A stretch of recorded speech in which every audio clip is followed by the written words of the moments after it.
c'est avec André Salano. Mesdames, Messieurs, qu'ensemble, nous allons scruter les faits majeurs marquant l'actualité. André Salano, bonjour. Bonjour, Joël Etonji. Alors, on parlait de faits majeurs. On retient quoi pour ce jeudi? Nous sommes le 16 janvier, et 16 janvier, c'est quand même une date souvenir en République du Bénin. 16 janvier 1977, la République avait été agressée par des mercenaires. Les vaillants soldats béninois avaient donc réagi. Mathieu Kérékou dirigeait donc le Bénin. Évidemment, il y a certains journaux qui sont revenus donc sur cet anniversaire avec des précisions. Sans oublier aussi, Joël Yetondier, ce qui se joue à Savet avec cette omerta du gouvernement. Silence radio, alors que sur le terrain, les informations qui nous parviennent, il y a des morts sur le terrain. Que dit concrètement le gouvernement? Il y a certains journaux qui continuent donc de réclamer quand même certaines paroles, notamment la voix officielle de l'État. Sans oublier aussi au niveau des forces courrières pour le Bénin émergent, les tractations qui se poursuivent après la réconciliation des deux ailes. Le parti pense prochainement aux prochaines élections. Matin Libre nous rapporte quelques confidences. On va donc y aller et on démarre avec quel quotidien? Nous démarrons avec Info Plus qui nous parle de souvenirs du 16 janvier 1977 quand le Bénin solidaire déroutait les mercenaires. Voilà donc le journal qui nous ramène ici cette image évidemment de la place du souvenir en hommage évidemment à ces différents soldats qui avaient donc défendu le Bénin, notre pays. Et Point Média nous amène donc dans la commune de Savet précisément. Gestion des crises par les armes létales au Bénin, c'est ce que dit le journal. Les militaires viennent de tuer mon cousin Iseaka à Savet. Voilà donc la phrase choc d'un internaute qui émeut au WhatsApp. Voilà, nous précise le journal. Omerta sur le drame de Savet, nous dit donc le journal, qui invite expressément le gouvernement à pouvoir donc se prononcer sur cette situation. Et puis ces propos de Philippe Noudjenoumen sur 100% Bénin, la Cour a placé le Nigeria comme pays ennemi, rapporte donc le professeur. Et puis ce recours contre le calendrier scolaire, un ministre fait évidemment reporter l'audience, nous dit par ailleurs Point Média. Et l'Afrique en marche qui s'intéresse donc aux prochaines élections communales de 2020. Trop de bruit dans le camp de Talon alors que le dernier mot revient au peuple souverain. C'est ce que précise donc le journal L'Afrique en marche en sa parution de ce jeudi. Et pendant ce temps, la dépêche nous amène donc dans l'univers des forces courrières pour un Bénin émergent.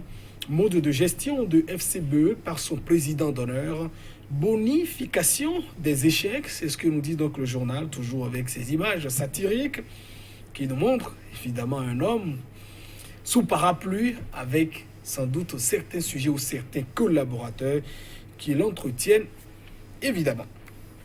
Et Matin Libre reste toujours avec les forces courrières pour un Bénin émergent qui nous parle de longues concertations chez les FCBE, les forces courrières pour un Bénin émergent. Et si Yahi devenait secrétaire exécutif national, c'est ce que dit le journal. Le quotidien qui parle aussi de démission en cascade à l'USL. À Djavon, c'est fini. Une interrogation donc à la une du journal Matin Libre. Et l'Audace Info qui semble donc répondre évidemment à cette interrogation de Matin Libre. Reconnaissance en partie d'un aspect du jugement de la Cour africaine des droits de l'homme et des peuples. Des signes de glorieux retour de Sébastien Germain à Javon, c'est ce que nous dit donc le quotidien, le journal qui présente l'homme d'affaires exilé à Paris, tout souriant à sa une ce jeudi. Et Nouvelle Économie qui rapporte sans doute aussi d'autres informations sur Sébastien Germain à Javon. Quadriennale rupturienne 2015-2018, à Javon jamais égalé au cordon douanier. C'est l'information que nous rapporte donc Nouvelle Économie qui parle évidemment de la contribution de l'homme d'affaires au niveau du cordon douanier en la période de 2015 à 2018. Et Fraternité nous parle de cette délimitation d'une zone économique à Glodjiboué, un domaine de 10 000 hectares désormais déclaré d'utilité publique. Et puis nous finissons avec le déchaîné du jeudi.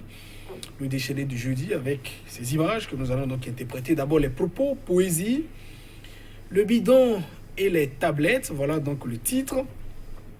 Avec ces conversations, évidemment. Célestine, pourquoi tu me quittes pour ce vieux ventru, Rondouillard, précise le journal. regarde mes puissantes tablettes de chocolat, dit le monsieur, ou bien il t'a agacé, autrement dit, t'a-t-il envoûté? Et à Célestine, évidemment, de répondre au jeune homme, aux jolies tablettes. Oui, il m'a agacé, dit la dame. C'est tes tablettes de chocolat qu'on va manger si je t'épouse. Interrogation de la dame. Et puis je préfère donc le ventre rassurant de mon nouveau chéri, précise donc Célestine. Ainsi va donc désormais la vie. Je vois l'étendue, on le comprend désormais. Vous avez les poches pleines, vous avez de jolies femmes, voilà, et puis vous pouvez donc boire également du bon vin.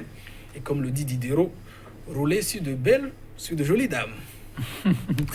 Ainsi va effectivement la vie quand l'argent frappe à la porte. Eh bien, les tablettes ne pourront y rien.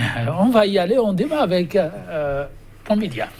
Oui, on va parler de Point Média qui nous ramène toujours au niveau de cette situation dans la commune de Saverne, qui rapporte évidemment les propos de cet internaute. Les militaires viennent de tuer mon cousin Isiaka. Voilà, cette phrase choc, nous dit le journal, d'un internaute qui émeut WhatsApp. Omerta sur le drame de Saverne. Il faut préciser, notamment dans cette commune, difficile de glaner des informations, excepté quand même quelques sources sur le terrain qui vous permettent donc d'avoir ce qui se passe réellement. Les militaires sont toujours positionnés avec, évidemment, des chars positionnés au niveau de cette ville. Il faut le rappeler, il y a la semaine dernière déjà, il y a eu cet soulèvement des populations suite à l'arrestation de l'un des leurs. Évidemment, l'armée est donc descendue sur le terrain. Les informations nous rapportent qu'il y aurait eu des morts, en tout cas dans les échanges de tirs, mais depuis, aucun bilan officiel qui n'est donc avancé sur le terrain. Saverne, quand on évoque cette commune, on se rappelle évidemment de 2019, avec ces confrontations. L'armée, notamment les chasseurs, la ville qui de plus en plus symbolise quand même cette commune de la résistance. Et je le disais donc il y a quelques jours, il est important, par exemple, que le gouvernement puisse davantage travailler à apaiser donc cette ville, notamment les populations, au risque peut-être de concourir à une certaine partition du pays. On me dira peut-être que c'est trop fort, c'est toujours mieux d'avertir et de savoir que parfois les pieds sur lesquels, ou bien j'allais dire les dés que nous sommes donc en train de jouer, parfois peuvent nous être après fatal.